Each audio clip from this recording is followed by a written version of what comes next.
Hello, guys. This is going to be our first English language video with Josh, who is an old friend. We'll probably see each other quite a bit online, and you will see him quite a bit. So we've been around each other for at least 10 years. Mm-hmm. Yeah. He hasn't died yet, so it's a good Yeah. a good testament. First requisite. Yes, I have it's very survived. simple.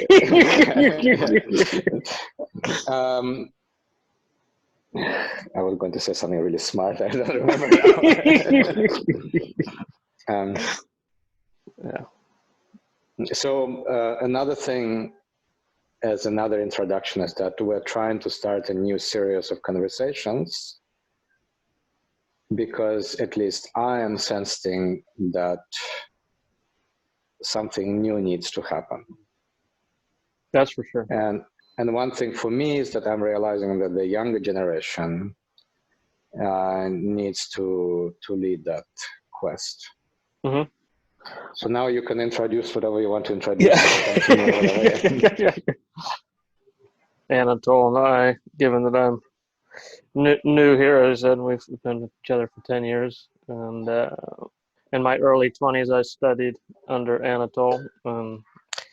It's really the only, this is not me pumping it, fanning his flames, but I'm fanning his flames. He was the only teacher that I found at that time that actually satisfied my spiritual yearning, because I couldn't find the food at what was being offered in the West, in yoga studios and things of that nature. So I know that there's plenty of people out there like me that knows that there's something beyond that of what is currently being served at the Western buffet of spirituality and things of that nature, and New Age and in yoga movement. So yeah, and then after studying with Anatole for several years, I had to come out and figure out what this whole human thing is about. And so I've been down here in Austin, Texas. And so it's definitely the right time for the conversation that we're going to start having, especially in humanity right now. There's that need for something new to emerge.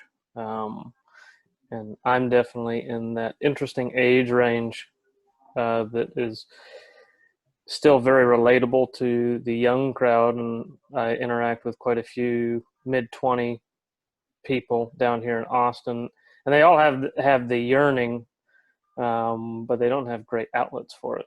And so one of the things that I know that we'll discuss plenty, but especially wanted to kick off this series with is that question slash exploration of what is authentic spirituality, because it certainly gets painted in a certain way here in the West. And from what I've found time and time again is it gets stuck real early on the curve, and you have this development curve, and people get stuck on what I call the peak of ignorance, and they haven't actually made the traverse to where it truly starts. So they stay back here on this curve, and they point towards what it is versus actually going there. Well, couple thoughts. I generally found, as you well know, I divide spiritual path in 9 stages or better, 9 phases of love and wisdom. I usually talk about wisdom because love for me is a funny word. I think that for some crazy reason, wisdom has a lot less loaded. It's much less loaded word than love. I mean, wisdom seems to mean wisdom, and love sometimes means so many things. That besides the point.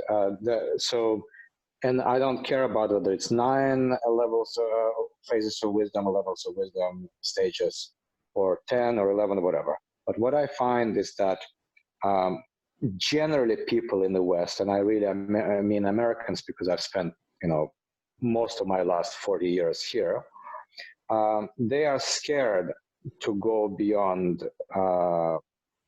phase 1. Mm-hmm. And there are many reasons for it.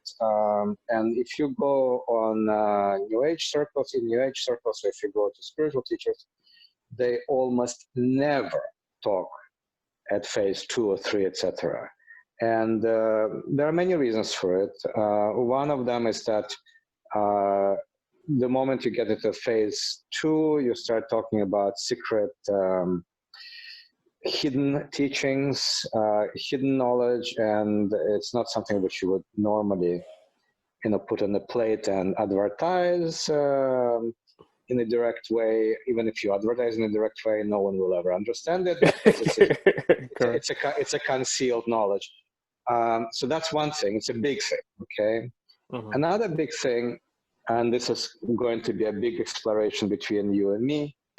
So the second thing I want to talk here about is that something which I think we will do a lot more exploration in these videos, with each other, is that I think that because of internet and several other things, the new generation, the 20-somethings, this is when you really try to get some kind of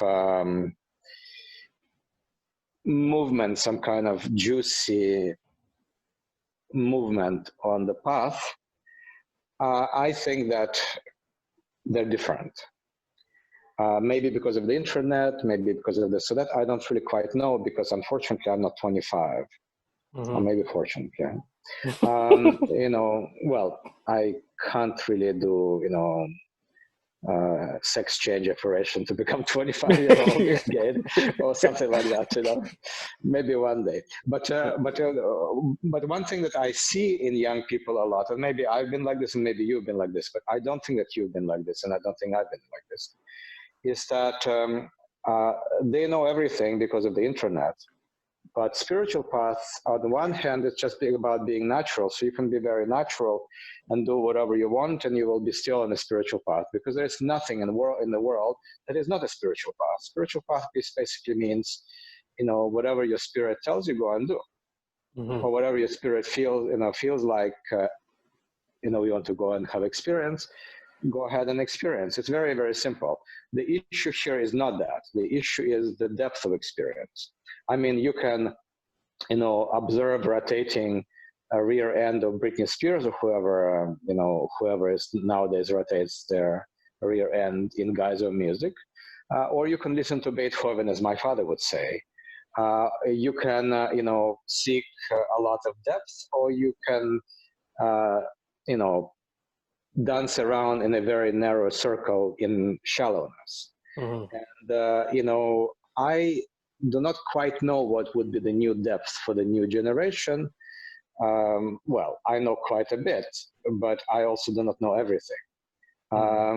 So what I'm trying to get at is that I think I would like to open this up to people, anyone, anything from, I don't know, 10 to 105. If you're beyond 105, you already know what spiritual path is. Wow, I'm 105 and I'm not dead yet. That's amazing. And 10 is probably a little bit too young. But where I'm going with this is that I would like to open this up and invite this new energy, because I think that this new energy is not really being acknowledged anywhere. Anywhere I know of, Yeah. Well, and it's I mean, one of the things that you brought up, which, again, to keep it simple, spirituality is learning to operate at the place of spirit, but we've lost that in Western culture. You know, we've completely basically cut ourselves off from it, and it's all about more so paying attention to, you know, captivating attention and things of that nature. And so like we don't even I, have that word in our vocabulary, and you know, so like well, you know something, you're bringing up something that I was trying to get to and I completely forgotten. I think that because of the internet, if before we had huge interference from our, you know, minds, now with all this information available, this interference is much more so.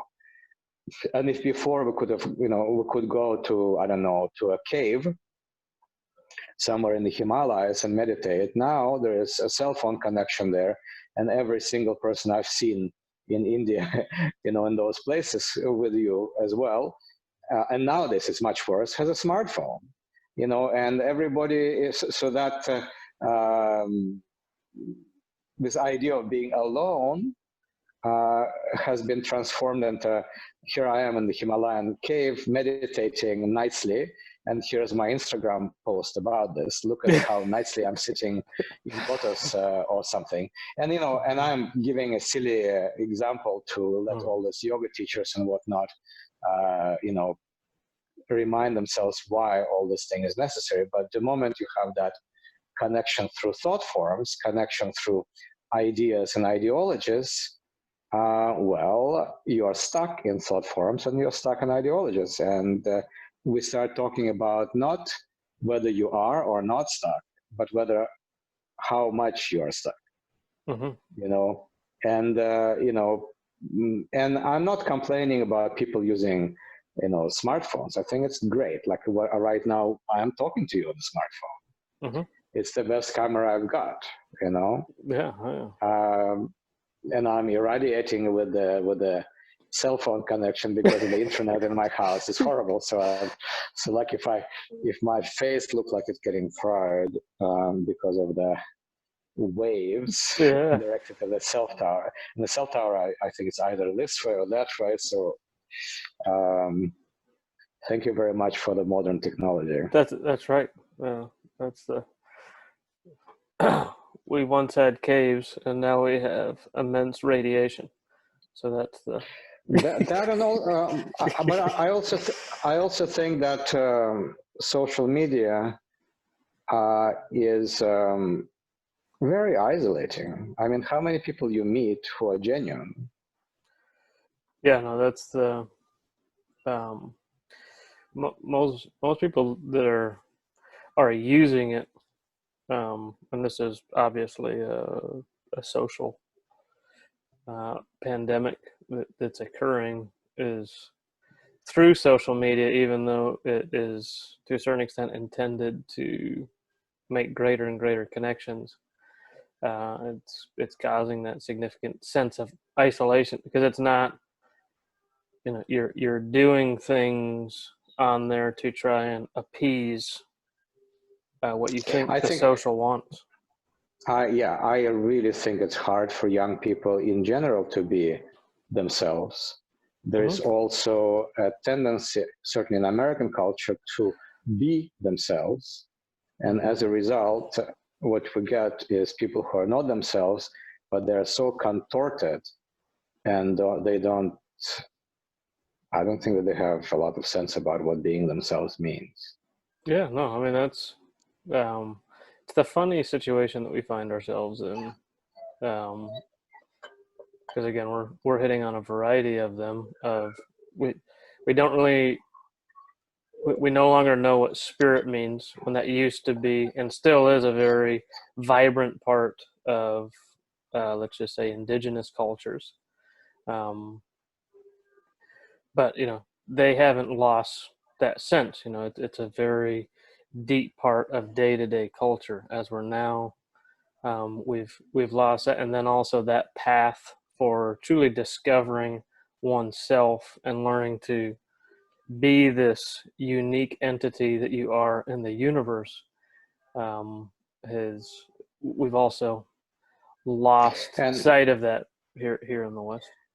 and digging really, really deep. I wouldn't poo-poo the West that much, and I wouldn't bring indigenous cultures that much and idealize them. I'm not saying that we shouldn't. I'm just saying that that's a nice topic for a very long video, not today. Yeah. Oh, yeah. But one thing that I see is that I don't really see much difference in going forward and exploring and climbing up a mountain one after another. The question is which mountain and how far do you want to go? Do you really want to describe the view when you get up there? Who do you describe this view to? And my plane is really about the depth.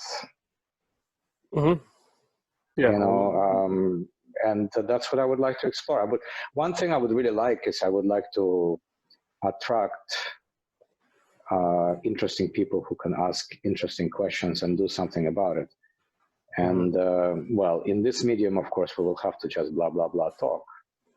But it would be nice to get someone who is not just a talker. Yeah. Times a few. That will be good. Yeah. I have a comment on your cups and my thermos. Yours is much bigger than mine. Mine is more natural. It's just a real thermos or something. But that's okay. I like pretentious people. Yes.